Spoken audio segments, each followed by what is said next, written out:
It's a pleasure to be here to tell my story, to bring awareness to Alzheimer's disease, especially it's known by two words, early onset and younger onset. Basically, if you're before the age of 65, you're considered early onset or younger onset. I have learned that it does strike as early as your 30s, so Alzheimer's disease is not an aging disease. So I will try to be brief. I'm 57 right now. I have no children. I live alone with my two pet cats, but I'm not a crazy cat lady. I love starting that out because everybody always thinks I'm a crazy cat lady, although I am crazy about my cats. I am fervently independent, well-educated, intelligent, and unflappable. And I think the unflappable part is why I'm able to be here today speaking with you all. And by the way, I have younger onset Alzheimer's disease, and I've been living with it for about 5 years that we know of for sure. Before Alzheimer's robbed me of my career in my 50s, I was a successful information technology, software systems integration, and security engineer and Lean Six Sigma process improvement black belt with advanced degrees in electrical engineering, computer science, and systems engineering. At work, I was known as the closer. I was frequently assigned to those projects that were failing or had failed and turned them around. I was able to cut through the chaff to drive success in a highly dynamic, complicated technical field. It's kind of what I'm trying to do here with Alzheimer's, cut through the chaff. And there's a lot of chaff. I want to continue to live as full of a life as possible. I want to be a contributing member of society, to continue to have shared, rich experiences, and to make memories for as long as I am able. I think that is what most of us want, whether or not we have a fatal disease. It has been almost 2 years since my diagnosis, but I've been living with symptoms of Alzheimer's for several years before that. There was at least a year of my symptoms progressively worsening while I debated whether it was necessary to seek medical help or if it was all just stress. Stress didn't make much sense, as I had recently left private industry and taken a non-operations opportunity within the government in DC to achieve work-life balance, and was doing a pretty good job of that. It was another 2 years after seeking medical help to understand my symptoms before I received a diagnosis of Alzheimer's. Looking back on everything, my symptoms may have begun as early as 19 years ago, when working full-time and taking a full load of classes towards my master's in systems engineering. I was an attentive and successful student, and yet had completely missed or forgotten about subject material that the instructor had spent at least 20 minutes covering. I realized this one day after expressing my concerns, rather vocally in fact, about a bonus question on material that was never covered in class, only to learn to my chagrin it had been covered in class and at some length. At the time, I attributed this memory lapse to the stress of working and studying full-time while going through a divorce, and even considered it as part of normal aging. I believed the same stigmas about aging-related memory cognitive issues as the general public. The difficulties I began having at school led me to doubt my own abilities. Reaching my late 30s, this is how long ago it was, I felt that I had to accept I was now too old to keep my extensive work-study desires on the same trajectory. Rather, I would need to slow down. I declined an invitation to pursue my PhD and made safer choices when advancing my career. I felt I had waited too long to pursue my advanced education. I had in many ways succumbed to the stigma that as we age, our abilities decline. When I finally spoke of my concerns with my doctor about possible dementia, they were dismissed outrightly and attributed to ADHD, based solely on my description of symptoms. There was no cognitive screening test performed in the office. When the ADHD treatments failed, it was emotionally difficult to keep pursuing a diagnosis, but work, home, and social life was continuing to be more difficult. I was constantly developing new coping strategies at work and at home to help me process information, stay on schedule, and not miss obligations. During my weekly hikes with friends, to compensate, I surreptitiously took notes about the conversations and then referenced them the following week before the hikes so I could remember to do common things like asked them about their children's weddings, of which otherwise I would have completely forgotten. Life activities that were once performed so easily now took so much effort, yet still friendships were waning. Bills were being paid incorrectly. I would miss meetings that I had scheduled. I began walking around with a Post-it note in my hand to help me remember where I was going if I had an appointment, and even then, that didn't always work. When the geriatrician diagnosed me, it was in some sense a relief. It truly was. I had begun losing confidence in myself and couldn't understand what was happening. Even my employer had lost confidence in me, and I believe was pursuing termination. My doctor was very compassionate and took almost an hour to help me sort through the diagnosis, and even wrote a short list of next steps, which included stopping work immediately, getting my affairs in order, and contacting their social worker. The last 2 years have been a process of accepting the new path my life is on and identifying how to make the most of it. I continue to live alone, pay my own bills, and I do them correctly, provide care for my pets, learn, teach, travel, and volunteer, just for example. All things I did before Alzheimer's, just differently. After all, we're all on the same end-of-life trajectory the day we are born. What is different for each of us is our journey and our impact. Since diagnosis, I've encountered many obstacles to living as full and rewarding a life as possible with this disease. Most of these obstacles are caused not by the disease, but rather by external factors such as lack of awareness, outdated or incorrect information, and stigmas. I look forward to answering your questions about this and helping increase your abilities to break down these barriers. I think it's a team effort. Similar barriers have been conquered before for cancer and HIV/AIDS. And so I know with your help, we can also conquer the Alzheimer's and dementia barriers. Thank you very much.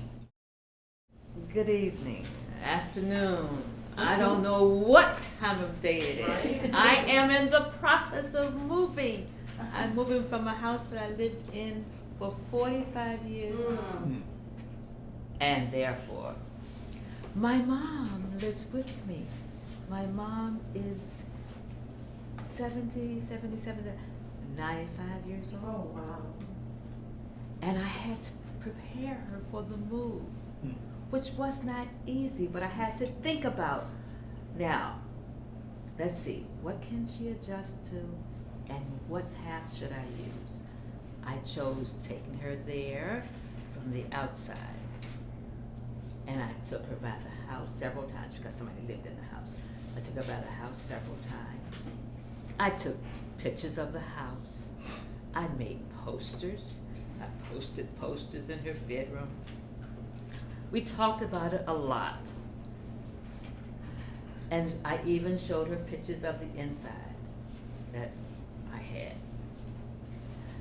That helped a bit. And now that we've moved in, she'll say things like, oh, when are we going home? Was expected. Or, oh, where am I sleeping tonight? Or, oh, where is, brace yourself, Peter, her dog. Where is Peter? And Peter is her dog who's always been with her, but that's her comfort animal, right? Okay, her comfort pet. Where is Peter? Well, Peter's right behind you. Well, Peter's over there. But because it's a new environment, I have to always be mindful that my mom has to adjust to this environment. She's going to be repetitive. She's going to take it down. I've got to remember that it's going to take time for her to adjust to this new environment. Let me roll back the clock a minute. I've been with Iona for a while. Prior to my bringing Mom here to Iona, I had my husband here. He was here in the old days where they had something like they called a men's club, and I had my husband here with the men's club.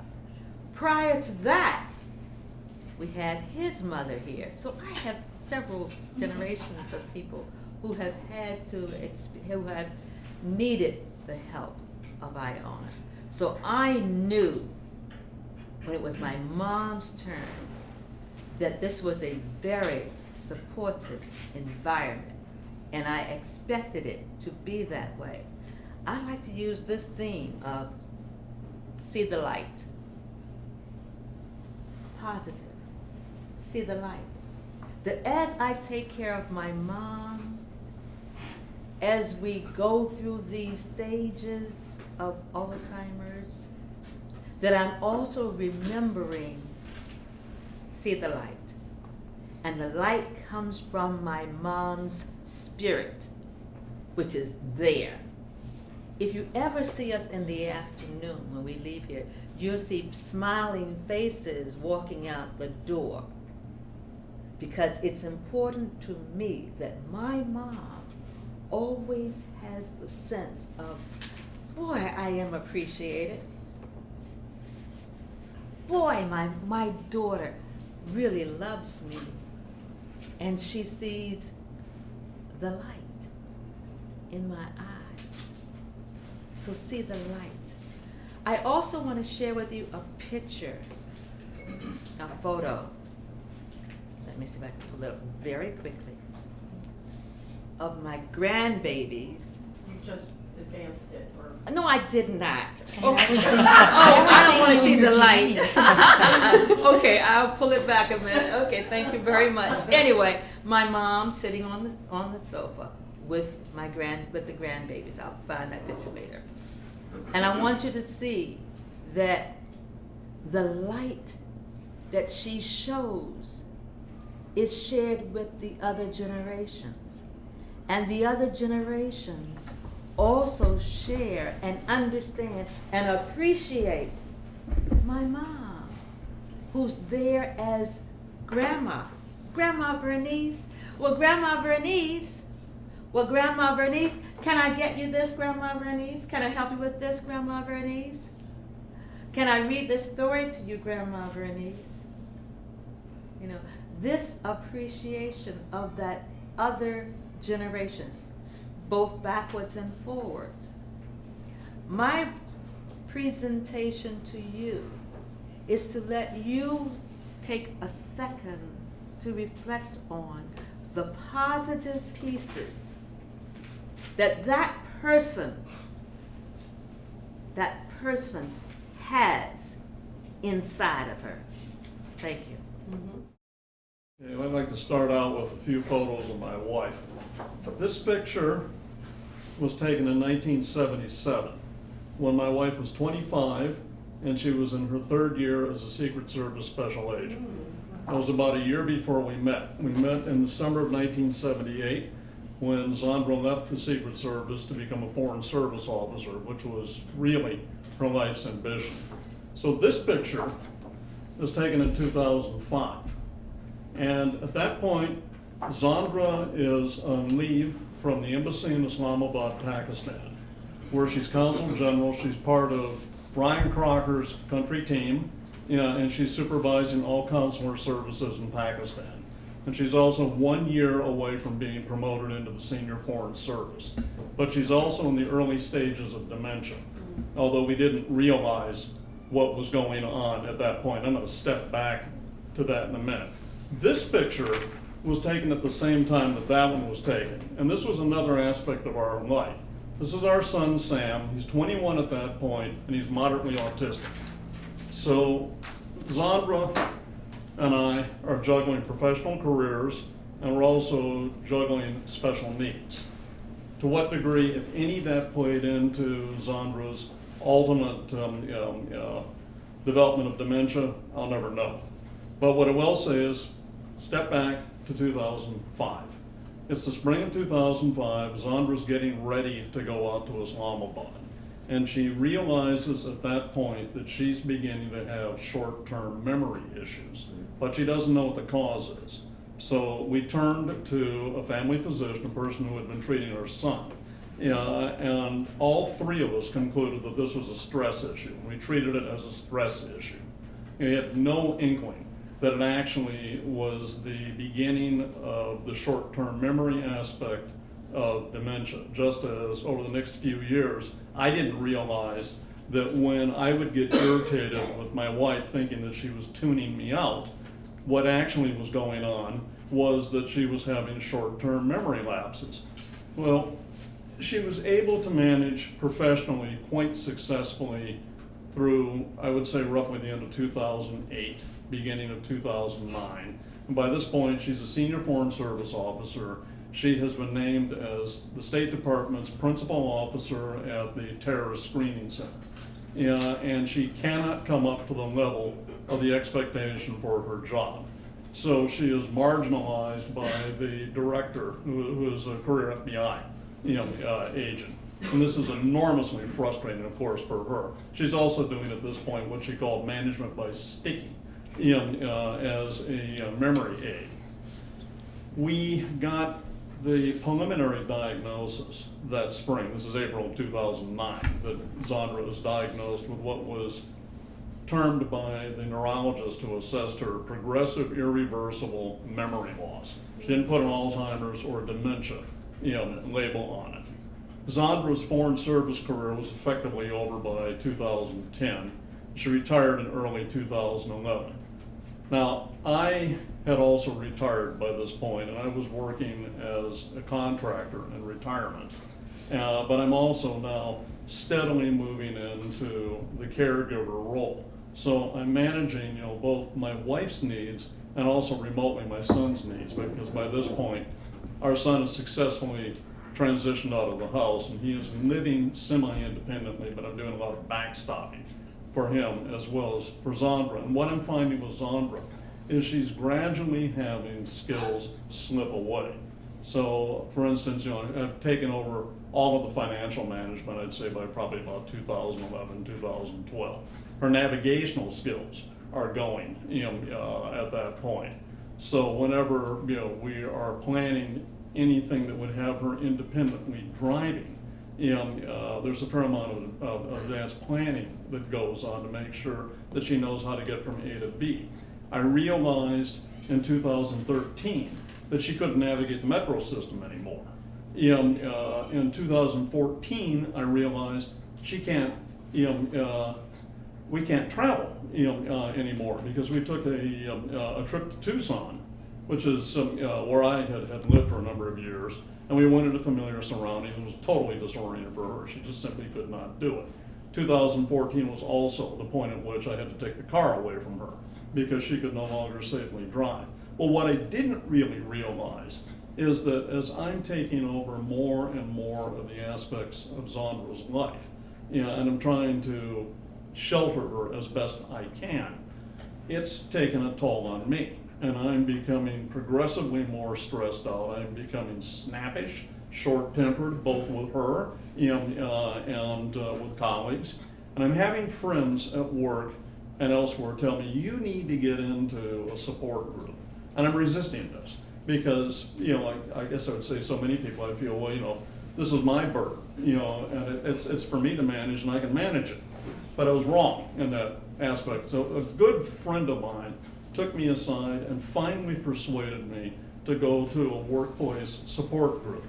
But this also points up the fact that you're doing a lot of groping when you're trying to figure out how to deal with dementia. And the support group that I went into at work was really an elder care group. And it was not until the following year, this is 2014 that we're talking about, that a friend of mine who happened to be a friend of a person who was on the board at Iona suggested that I check out Iona. So my initial interface with Iona was with Bill, who was the co-facilitator of an Iona and Alzheimer's Association group that met monthly off-site. Through Bill, I became aware of Bill and Lisa's team. And I was able to persuade Zandra that because my experience with Bill had been positive, that maybe she would be interested in coming with me to the joint group, which we did. The joint group then became the bridge for Zandra going into Sharon's Wellness and Arts Center, which she did in the fall of 2014. And I made that decision partly because I wanted to try and see if I could break Zandra out of isolation, because her world by this point was essentially where she could walk to, I was very fortunate in having made that decision because, as it turns out, about 6 months into Zondra's time in the Wellness and Arts Center, and she'd really flourished, particularly like the arts portion of this, did a lot of watercolors and a lot of line drawings. But about 6 months in, Zondra had a serious wandering episode. And that's the point at which I realized that I could never safely leave her alone again. So I upped the amount of time that she was in the Wellness and Arts Center, and I started seriously talking to people, Sharon and others, about what would be a good, long-term care facility for Zondra. And through one of the connections that folks in the Wellness and Arts Center had, I was able to locate the long-term care facility that Zondra went into in 2015. So I was incredibly fortunate looking back on it, to have interfaced, with Iona. But I have to say that a lot of this was serendipity. I continue in one support group within Iona. I felt that I had become overly isolated as well.